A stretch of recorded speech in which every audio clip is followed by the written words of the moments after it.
Hi and welcome back to the Citizen channel. Hope you're all staying safe and well. This is our talking point show, a story of the game if you like, chapter and verse on what happened today, the good and the bad.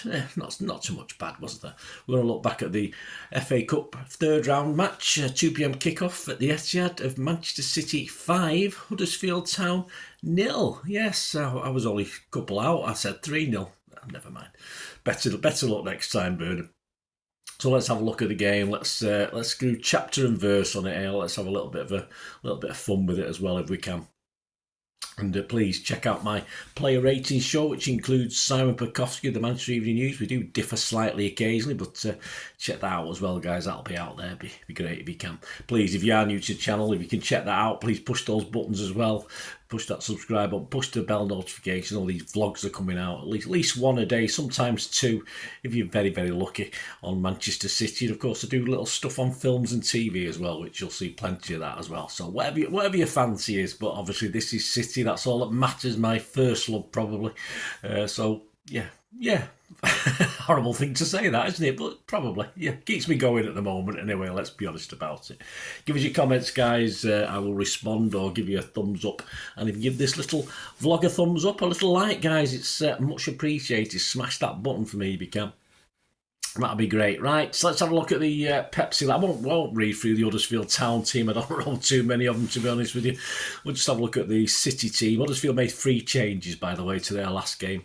A defeat at Leicester away. So, yes, fairly strongish team from Huddersfield. The City 11.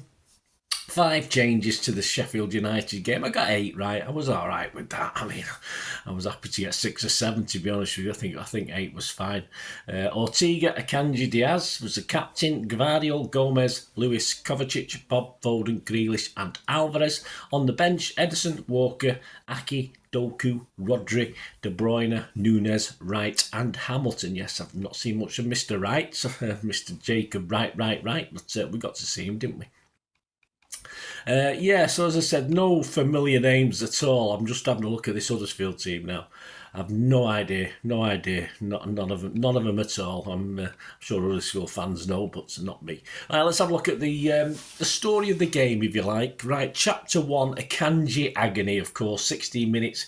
Akanji's down. He had a bit of a heavy tackle from Matos. Was he booked for that? I think he might have been, actually. Only a couple of bookings in the game. I did say in the preview that they're not particularly physical, Huddersfield, but you don't expect them to just sit back and not do anything, do you? So, yeah, he tried to get play on, but didn't succeed at all. That was 16 minutes, which led us to chapter 2 as Aki warmed up, but Nunes came on. Yes, apparently Mr. Aki went warming up, as you'd expect, centre half for a centre half, but Mr. Nunes come on 18 minutes.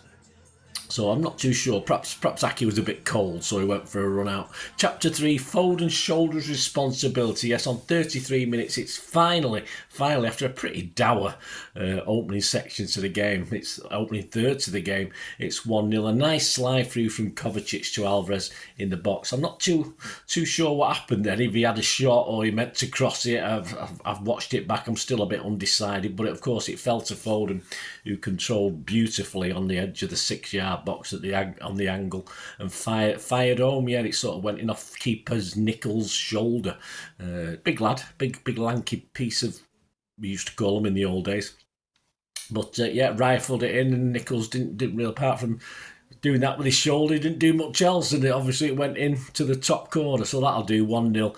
And chapter 4, slow motion this one, 37 minutes, it's 2-0. Some great work from Nunes this time with a 1-2 with Foden. He plays it back to Lewis, who takes a shot, but he scuffs it, and it falls nicely for Alvarez, who isn't overly confident himself, but manages to get his side of his boot on it, and it sort of trickles and trundles over the line in slow motion. So 2-0. Possibly game over at that stage after 37 minutes. We want 10, the City fans cry. We had 7 minutes injury time. I think most had left for the half-time Bovril by then, so they didn't get to see it. So intermission, half-time, 2-0 for City. On to chapter 5, and it's a welcome back, of course, on 57 minutes. We got Doku for Grealish and some new guy called KDB for Alvarez. Chapter 6, Huddersfield Jackson scores. Yes, he does. Wrong end, unfortunately. 58 minutes, it's 3-0. Nunes controls a beautifully floated through ball from Diaz. It looks like he might have handballed it, but he didn't. Bob overlaps. And then he appears to try and chip it towards KDB, who's running on into the middle, unchallenged. But it takes a deflection off Jackson, poor old Jackson, and it beats the keeper and goes in off the underside of the bar. And it's classed as an own goal, because I don't think the effort, of course, that was chipped in from Bob was going anywhere near the goal. It was meant for KDB. Where were you when you were shit? Sing the Yorkies. Scored in 10 when we were shit, answer the Blue Faithful. Yes, and I was there to witness it. Chapter 7, Diaz goes missing in action. He did from a long punt from Huddersfield. A big Diaz mistake. He sort of was waiting for Ortega and pulled a face at Ortega to come out and get it, but it was for Diaz to deal with this. But he sort of went across the play and went too far across, and the play was through on goal. Ortega did what he had to do, made himself big, and he shielded the ball. It bounced off him. Hit Diaz. It could have easily gone back towards the goal, but fortunately ricocheted away. So we got a bit away with that one, but thoroughly at Mr. Diaz's corner. I think the fault there. I don't think Ortega did too much wrong, to be honest with you. So a bit of a blip from old Diaz. We see them, don't we? Chapter 8, we score from a corner. Well, okay, 4 odd passes later, but it started off as a corner. 4-0 on 65 minutes, a short corner. KDB sort of fires it into Gomez. I don't know if he was actually meant to fire it into Gomez, but he controls it, who lays it off to Kovacic. He plays a lovely little flick, lovely little back flick to Foden, who's got all the time in the world. No one's marking him, and he strokes it beautifully into the far corner from just outside the D of the box. So it's 4-0. Chapter 8, Doku goes all gritty. Yeah, not giddy, gritty. 74 minutes, it's 5-0. KDB finds Bob, works it well out to who's then an overlapping KDB, getting the ball back, and his perfect chip back from the byline is met sweetly by Doku to rifle home from 12 yards out. And of course we get the gritty. That's what we get. We don't get these stupid shoes anymore, whatever they were. We get the gritty now. And the Terrier fans sing football in the library. The City fans sing 5-0 to the library. Well, we're telling the truth. Chapter 9, one last Yorkshire effort that makes it, I think, a total of 2 for the game. Yes, a late scare for City. I'm not sure, my apologies, I'm not sure who the Huddersfield player was, but can't see anything in the match reports after the game. But Ortega sort of sticks out an arm and deflects it away. So no consolation, and a clean sheet for Mr. Ortega, thoroughly deserved. It's never easy coming into a game like this when you're not playing week in, week out at this sort of level of football. It's professional, it's FA Cup, it's a big game. So all credit to Ortega for keeping a clean sheet. A bit of a summary, a stubborn, dire Huddersfield, not much to shout out about. Kept us at bay for a frustrating 33 minutes or so, but once we got a goal, it was a case of how many, really. All right, we're never going to get to the 10, were we? But I think 5 will have to do, and it's great to see KDB and Doku back, of course it is, with a big game next week. Only blemish perhaps was an injury to Akanji, and we'll wait to see whether that's serious or not. The match starts. City 18 shots, 7 on target, 2 from Huddersfield, 2 on target. Not bad, 100%, mate. Possession 84% for City, that's high. Passes, another massive amounts, 964 from City to Huddersfield 179. Our accuracy again for the second game, running 94%. Getting all gritty with that one. 67% accuracy for them. Fouls 6 from us, 7 by them. I said they're not a particularly physical team, even though we had men down 2 or 3 times. Yellows, none for us, 2 for them. No reds, of course. Offsides, none for us, 4 for them.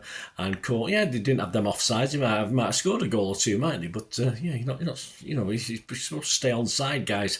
Corners, 11 for us and 0 for them. Interesting XG philosophy. My thanks to @XG philosophy. Yeah, City's just 1.76. It's not bad, is it? And Huddersfield 0.5, which was probably that one chance, which was probably. I don't know how they work it out, but that was probably what it was, and perhaps a late chance as well. So 2 shots, 2 on target, 0.5, sounds about reasonable. So there you go, guys. The story of the game. Hope you enjoyed that. Let me know your thoughts, any comments you want to make. Of course, out already is the player rating show, as mentioned before, with Simon Pekowski from the Manchester Evening News. We do differ on a couple, nothing too strenuous. Coming soon, of course, there'll be 1 or 2. I'm working on whether you're interested or you're not interested in a Zach Steffens feature, just to look back at his time at City. I'm working on that. Not quite ready yet, but of course over the next few days we will be building up to the Newcastle game, which is, as I said, a very big game. We'll have a Premier League year's show, and of course a Pepsi 11 build up for that one. Plus there'll be one or two little not surprises, but obviously one or two little vlogs and history vlogs. I'm not too sure of the content yet because, as I said, I think it's a little bit early for the Zach Steffen one, but I'll be working on that. But there's plenty for me to go at and get out there for you, so please stay tuned, guys. It'd be great to have you on board. As I said, until we meet again, I'm only going to ask one thing. Please stay safe, Blues. Come on, City. Bye for now.